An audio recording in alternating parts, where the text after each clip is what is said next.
Sejam muito bem-vindos à nossa série de estudos da obra Caminho, Verdade e Vida, por Francisco Cândido Xavier e pelo Espírito de Emmanuel. Capítulo 39. Entra e coopera. E ele, tremendo e atônito, disse: Senhor, que queres que eu faça? Respondeu-lhe o Senhor: Levanta-te e entra na cidade, e lá te será dito o que te convém fazer. Atos, capítulo 9, versículo 6. Esta particularidade dos Atos dos Apóstolos reveste-se de grande beleza para os que desejam compreensão do serviço com o Cristo.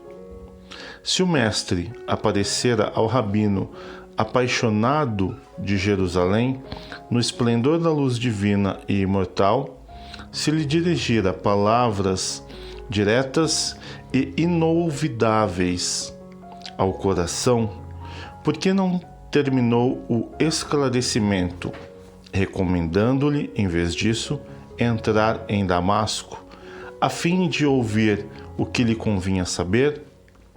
É que a lei da cooperação entre os homens é o grande e generoso princípio com o qual Jesus segue de perto a humanidade inteira, pelos quais ou pelos canais da inspiração. O Mestre ensina aos discípulos e consola-os por intermédio deles próprios. Quanto mais o aprendiz lhe alcança a esfera da influenciação, mais habilitado estará para constituir-se em seu instrumento fiel e justo.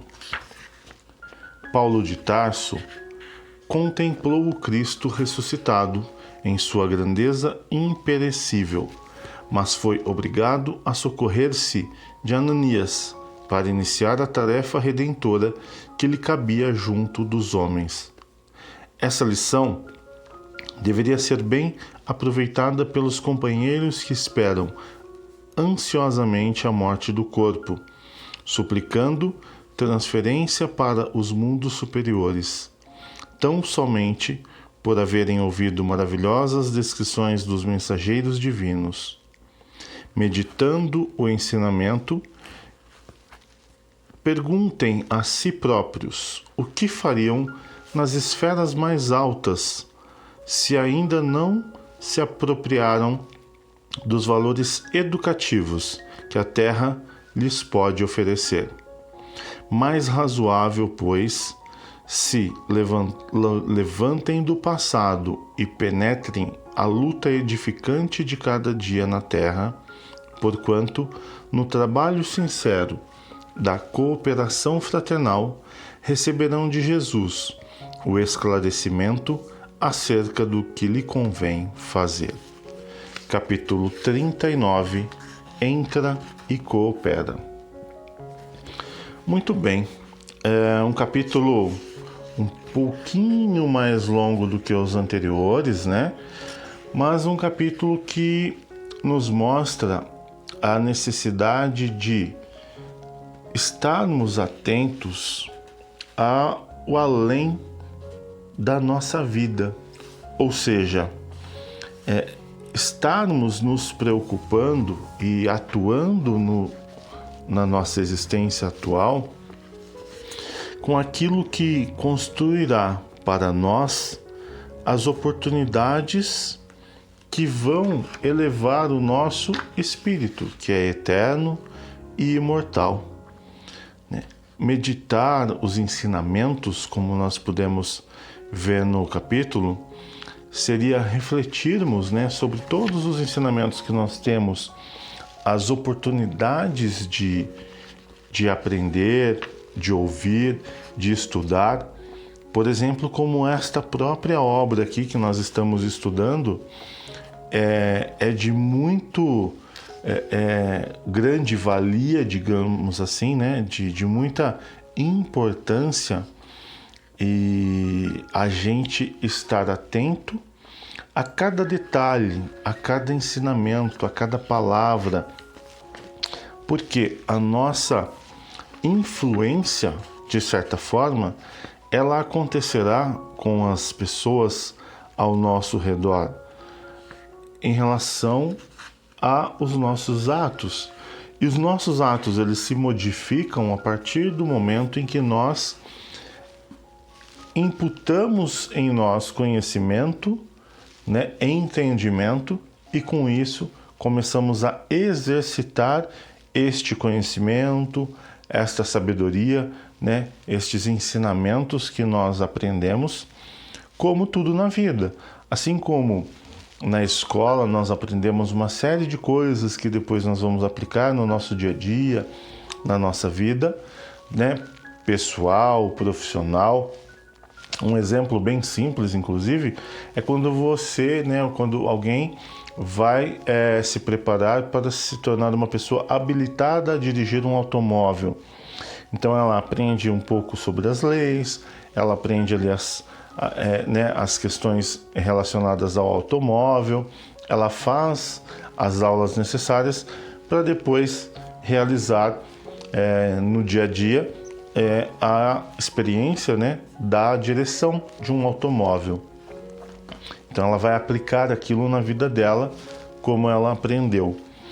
Nós podemos aplicar na nossa vida a nível de consciência moral, de consciência espiritual, né, de amor, de caridade, de respeito, de ética, enfim, com uma série de aspectos positivos e que nos elevam as oportunidades e os conhecimentos que nós introduzimos em nossa vida a partir dos estudos, das experiências, das vivências também e das oportunidades de aprendizado.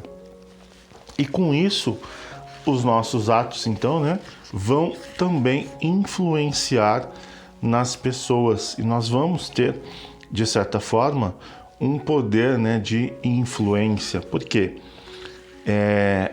Um gesto, né, um ato, como muitas pessoas já ouviram, falam mais do que 1000 palavras.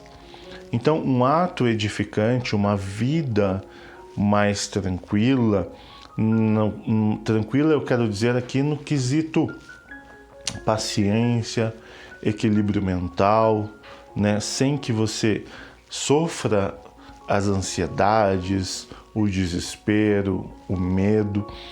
Então, à medida em que nós vamos nos imbuindo, né, que nós vamos introduzindo em nossa vida conhecimento, fontes de conhecimento, né, aprendizado a nível moral, a nível espiritual, isso certamente eleva a nossa vida quando nós começamos a aplicar estas oportunidades de conhecimento, estes conhecimentos adquiridos no nosso dia a dia e, consequentemente, a gente afeta as pessoas à nossa volta porque o nosso comportamento começa a mudar.